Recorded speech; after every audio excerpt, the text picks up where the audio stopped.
Snow sifted across the long dirt road like a memory trying to bury itself, and Calder Hayes walked through it with the steady resolve of a man who had learned to carry silence as if it were a second skin. His coat was worn at the elbows, patched twice over, and the frayed brim of his hat sheltered eyes that held more exhaustion than age. He kept one hand near the small tin box tucked inside his jacket, feeling its weight with every step. It was nearly all he owned now, but he clutched it as though losing it would scatter what little remained of him.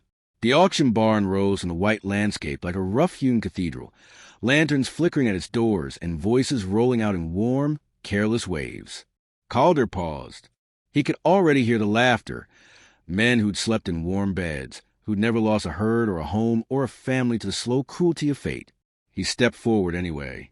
Pride was a luxury he no longer carried, but purpose that he still understood. Inside, heat and noise crowded him. Ranchers in heavy coats gathered near the rails, boasting about bloodlines and training techniques, their confidence loud enough to fill the rafters. Calder kept to the edges, boots caked in dust that refused to leave him. No one greeted him, but several noticed him. A few exchanged smirks. One man nudged another and muttered something at Calder's back. He didn't turn. It wasn't new. The mare's cry cut through the din like a blade through cloth. A wild, sharp sound that stilled the air for a heartbeat. Calder looked toward the holding pen and felt something in him loosen. The mare was massive, black as a storm front, with a single pale streak curling down her brow. She kicked at the corral boards, sending straw swirling upward. A handler jerked her rope, but she only reared higher, fear pulsing through every tense line of her body. "She's half demon," a woman nearby remarked. "Silas will break her by sundown if he wins." Calder didn't know Silas, but he knew the type, men who saw fear as defiance and force, as the only language worth speaking. The mare tossed her head again, and for a fleeting second, her gaze swept the crowd. When her eyes found Calder, she stilled, just for a breath, just long enough for him to feel something settle beneath his ribs. He stepped closer to the pen. Someone laughed sharply behind him, as if the idea of him approaching a horse worth more than his name was funny enough to share. Calder ignored them, resting a hand lightly on the wooden rail. He didn't speak. He simply breathed, slow and steady, the way his wife had taught him before life carved its holes through him. The mare watched him, chest still heaving, but her ears lifted instead of pinning back. The auctioneer called for the next lot. Calder knew he had no place bidding, no reason to stand near this creature, except that she looked as lost as he felt. The crowd swelled around him, eager for spectacle. He stepped back just as her head dipped toward him, a small gesture, almost questioning. For the first time in months, Calder felt the faint stir of something he'd forgotten he could feel. Possibility.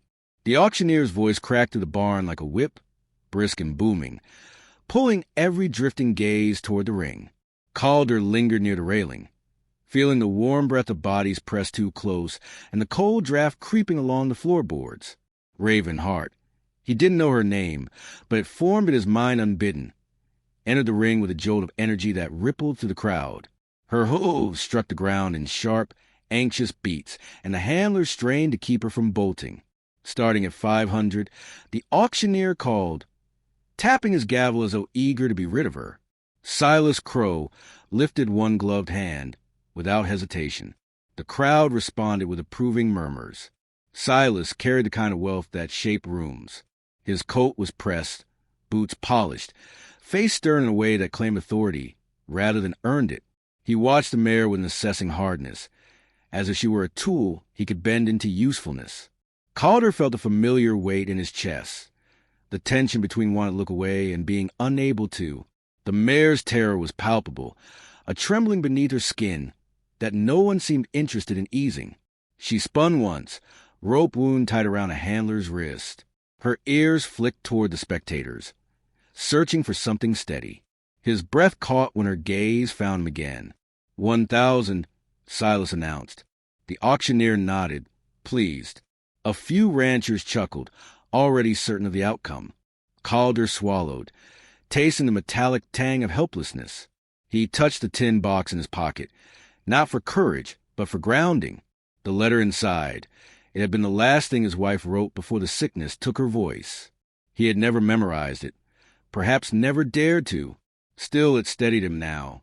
The mare surged aside, hooves scraping violently. The crowd recoiled, laughter erupting with a nervous edge. Silas leaned forward, unimpressed, and raised his hand again. Calder didn't plan the next moment. It arrived like instinct rising from somewhere older than thought. His hand lifted. Not high, not bold, just enough. The room stilled. Someone barked a laugh, sharp and disbelieving. You bidding Hayes? With what charity? Another voice chimed in. Let him try. Might brighten the afternoon. Calder kept his eyes on the mare. Her breathing hitched, then eased, her wildness tempering by a thread. She took a step toward him, not drawn by confidence, but by quiet recognition. He didn't smile, but something inside him softened. Bid acknowledged, the auctioneer said, though his tone held confusion. Silas turned, lips tightening. Withdraw, he told Calder flatly. You can't afford her. Calder didn't answer. He simply nodded once, a gesture not of defiance, but of acceptance. He knew Silas was right. But the mare pressed forward, tugging the rope with surprising resolve. Her ears angled toward Calder as though she'd chosen her own direction. Another ripple of murmurs spread across the barn. No laughter this time. The auctioneer hesitated, glancing between the two men, then raised his gavel. Calder's pulse drummed in his ears, steady and absolute.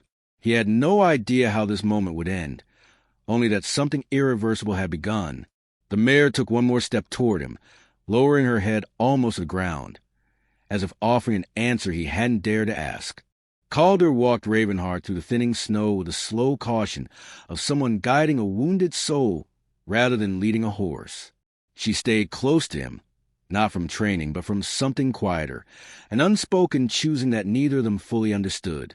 The world felt muted around them, the pines holding their breath as the pair made their way toward the run-down shelter Calder now called home. It wasn't a ranch, not anymore, just a leaning barn, a sagging roof, and a patch of frozen ground where memories clung like stubborn shadows. When he pushed the barn door open, the hinges groaned in protest. A single lantern hung beside the entry, its glow small but steady. Calder gestured for her to enter, though he knew horses didn't follow gestures. They followed trust. To his surprise, she stepped inside without resistance, her ears turning as she took in the unfamiliar scent of old hay and cold metal. He set her loose, careful to move slowly so she wouldn't feel cornered. She circled once, pausing near the far stall, her breath rising in gentle clouds. Calder knelt by the wood stove and coaxed a flame from the last bundle of kindling. Sparks bloomed, catching the dry shavings, filling the barn with a fragile warmth. When he looked back, Ravenheart was watching him, head slightly tilted. He spoke softly, the way one might speak to a child waking from a nightmare. Fire's just to keep the cold off us. Nothing more. She edged closer, hooves tapping with measured hesitation. Calder reached for the tin box beneath his coat. His fingers brushed the lid, feeling the faint scratches his daughter once etched into it. He opened it slowly and drew out the braided horsehair bracelet. Dark strands intertwined with lighter ones, woven by hands too small and too hopeful for the world that took her. Ravenheart's ears twitched, curious. Calder extended the bracelet, letting her breathe it in. She didn't step back. Instead, she lowered her head until her muzzle brushed the worn braid, as though recognizing the grief woven into it. He set the bracelet on his knee and unfolded the letter, the one written in his wife's wavering script. The ink had faded, but the meaning had never left him. He didn't read it aloud. He simply held it, letting the silence of the barn carry the weight. Ravenheart shifted her stance, settling beside him with a faint sigh. Outside, distant voices drifted through the dusk. Neighbors, perhaps, curious about the spectacle from earlier. But no one approached. The world remained respectfully distant, as though sensing the fragile boundary being rebuilt inside those aging walls. Calder rose, brushing straw from his coat, and checked the mare's flank. He noticed a faint scar hidden beneath her winter coat, a narrow line tracing her ribs. Someone had been unkind, had left a mark not meant for healing. He touched it gently, and Ravenheart didn't flinch. Instead, she leaned the slightest fraction closer. He exhaled, the sound soft and rough. "We'll fix what we can," he murmured, unsure if he meant her wounds or his own. Maybe both. As the lantern burned low, Ravenheart stepped nearer, lowering her head until it rested beside his shoulder. Not a weight, merely a presence. Calder closed his eyes, feeling a warmth he hadn't known in years. For the first time since the world unraveled, he didn't feel alone. Morning arrived gently, as though reluctant to disturb the fragile peace that had settled over Calder's patched-together barn. A thin veil of sunlight slid through the cracks in the boards, turning drifting dust into soft gold. Ravenheart lifted her head at the warmth, ears flicking as Calder stirred on the blanket he'd laid near her stall. He blinked awake, stiff on the cold floor, yet carrying a calm he hadn't felt in years. The mare watched him with quiet expectation, as if she'd been waiting for him to return to himself. Calder rose and brushed straw from his coat. "Easy," he murmured, though she didn't need the reassurance. She stepped toward him, unhaltered, uncoaxed, her breath clouding the space between them. He reached for her cheek, letting his fingertips graze the soft velvet of her muzzle. The gesture felt less like claiming and more like acknowledging a bond neither of them had planned. A distant crunch of footsteps broke the stillness. Calder stiffened instinctively, the old instinct of bracing for things being taken from him. Ravenheart's ears snapped toward the sound before he heard voices outside the barn. Firm, official voices that carried the chill authority rather than neighborly concern. Two men appeared at the doorway, their jackets stamped with the county seal. One held a clipboard. The other rested a hand on his belt in that familiar stance officials used when they expected resistance. "Morning, Mr. Hayes," the first said, scanning the barn. "We're here about the mare you acquired yesterday." Calder's stomach tightened. He stepped slightly in front of Ravenheart without thinking, though the men hadn't moved toward her. "What about her?" "There's been a complaint," the clipboard man replied.